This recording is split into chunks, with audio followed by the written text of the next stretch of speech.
لیلا مجنو کے حوالے بزرگان دین دیتے ہیں تو فرماتے ہیں کہ مجنو اب ہمارے اللہ کے فقیر نے بات کی فنا باللہ کسے کہتے ہیں، تو ذکر میں جس کا بھی جو محبوب ہوگا اس کا ذکر، اس کی جتنی محبت کی شدت بڑھے گی یہ اپنے آپ میں سے نکلتا جائے گا، اس میں ضم ہوتا جائے گا، اس کی طرف جھکاؤ اس کا ہوتا جائے گا، اپنے آپ میں سے نکلے گا تب، ٹھیک ہے، ورنہ محبت نہیں ہے، عشق نہیں ہے۔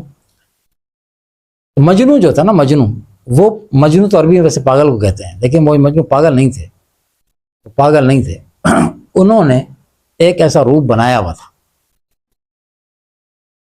تو مجنو فرمایا کہ وہ ریت پر بیٹھ کے ایسے انگلی سے یا لکڑی سے لیلا کا نام لکھتے ہو، پھر اس کو مٹا دیتے، پھر لکھتے پھر مٹاتے۔ دنیا تو ویسے ہی پاگل کہتی تھی نا مجنو، تو کچھ لوگ آ کے دیکھا تو بولا مجنو کیا کر رہے ہو؟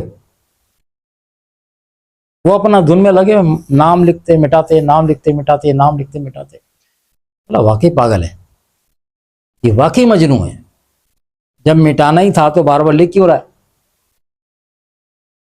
کوئی عقل والا تو یہ نہیں کرے گا نا، جب بار بار مٹانا ہی ہے تو پھر لکھ کیوں رہا ہے بھائی؟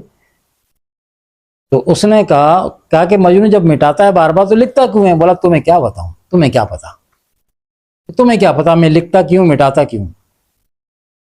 تو مجنو نے پر مغز جواب دیا، وہ جواب ہے اہل ذکر کے لیے، اہل دنیا کے لیے نہیں ہے، اہل ذکر کے لیے جواب ہے، جو کہتے ہیں کہ ہمیں رسول اللہ سے محبت ہے، یہ ان کے لیے جواب۔ اس نے کہا کہ جب مجھے اپنے محبوب کی یاد ستاتی ہے، جب تڑپ پیدا ہوتی ہے تو میں اپنے محبوب کا نام لکھتا ہوں، میرے محبوب کا نام بار بار لکھنے سے مجھے تسکین حاصل ہوتی ہے، مجھے سکون ملتا ہے، تو میں ایک دفعہ لکھتا ہوں، میں پھر مٹاتا ہوں، پھر لکھتا ہوں، پھر مٹاتا ہوں، اس پریکٹس کرنے سے مجھے سکون حاصل ہوتا ہے، بار بار اپنے محبوب کا نام لکھنے سے، نام لینے سے، نام لکھنے سے میں سکون پاتا ہوں۔ تو بزرگ طلب گئے، فرمایا کہ مجنو جسے لوگ پاگل کہتے تھے اس نے آنکھیں کھول دی کہ وہ اپنے جیسے ہم جنس کے ساتھ اس کی یاد، اس کی محبت میں اس قدر مستغرق کہ اس کے نام سے سکون حاصل کرے، اسے سکون مل رہا ہے۔ فرمایا ادھر رب کا قرآن چیخ چیخ کر کہہ رہا ہے الا بذکر اللہ تطمئن القلوب، اللہ فرما رہا ہے کہ خبردار، دلوں کا اطمینان میرے ہی ذکر میں ہے۔ کیوں نہیں غور کرتے اس طرف؟ نہیں کریں گے تو پھر ٹھیک ہے، بے شمار دنیا بھر کی پریشانی ہمارے دل کے اندر گھر کریں گے، وہ کر رہی ہیں۔ ہمیں سب کا خوف ہے، اس کی سب سے ایک کیا نشانی ہے؟ ہمیں سب طرف کا خوف ہے، اگر ہمیں خوف نہیں ہے تو اللہ کا نہیں ہے۔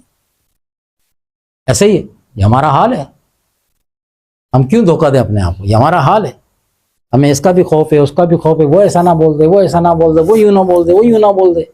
لیکن جو ہم ایک دوسرے کو ہر حال میں تو نہیں دیکھ رہے ہوتے نا، وہ تو ہر حال میں دیکھ رہا ہے، تو جو ہمیں ہر حال میں نہیں دیکھ رہا، ہمیں ایک دوسرے کا سب کا خوف ہے، اور جو ہر حال میں دیکھ رہا ہے اس کا خوف نہیں ہے، تو پھر سکون کہاں سے آئے گا؟ جب خوف نہیں ہوگا تو یاد بھی نہیں آئے گی، جب تو خوف نہیں ہوگا نا، اللہ کا خوف، بندے کا بندے سے خوف ہو نا تو بندہ دور بھاگتا ہے۔ خوف کسی چیز کا ہو نا، کسی جانور کا خوف ہو تو بندہ دور بھاگے گا نا، اس قریب تھوڑی جائے گا۔ انسان کا بھی، انسان کو خوف لاحق ہو نا، کسی کا قرض دینا ہو نا تو وہ رستہ بدل کے نکلے گا وہاں سے، اس کا خوف سے دور لے جائے گا، ٹھیک ہے؟ یعنی کہ خوف بندے کو بندے سے دور لے جاتا ہے۔ پروردگار عالم کا خوف یہ وہ خوف نہیں ہے، اگر دور بھگانا مقصود ہوتا تو کیوں کہتا کہ میرا خوف کرو؟ خوف میں فرق ہے۔ اللہ کا خوف بندے کو خدا سے قریب کرتا ہے،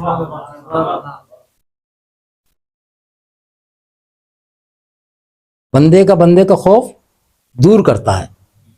اللہ سے بندے کے دل میں اگر اللہ کا خوف آ جائے تو بندہ دور نہیں جاتا، اپنے رب کے قریب بتدریج قریب ہوتا چلا جاتا ہے۔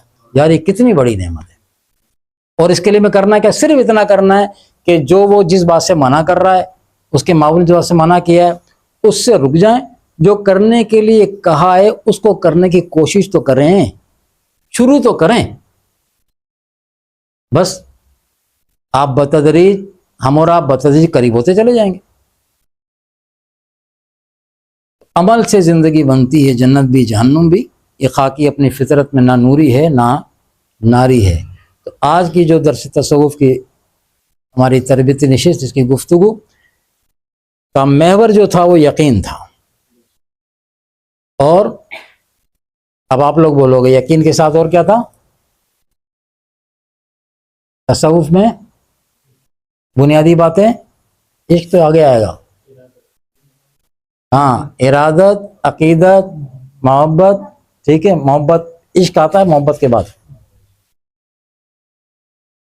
اور ان سب کا جو انجن ہے وہ یقین ہے. جب تک یقین کا انجن نہیں لگے گا بوگیاں نہیں چلنے والی.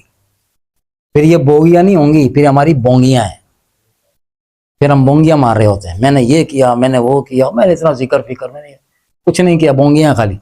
کیونکہ یقین تھا ہی نہیں، یقین نہیں تھا. تو فقیر عرض کر رہا تھا کہ یقین کی دولت جو ہے الحمدللہ اگر اس فقیر کے پاس ہے تو یہ مرشد کامل کی مہربانی ہے.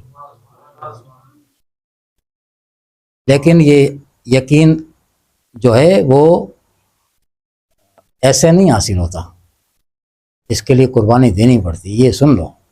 ہاں، اس کے لیے قربانی کیا ہے کہ اپنی میں کو بیچ میں سے اپنی عقل کو اس کو گروی رکھنا پڑتا ہے شیخ کے پاس.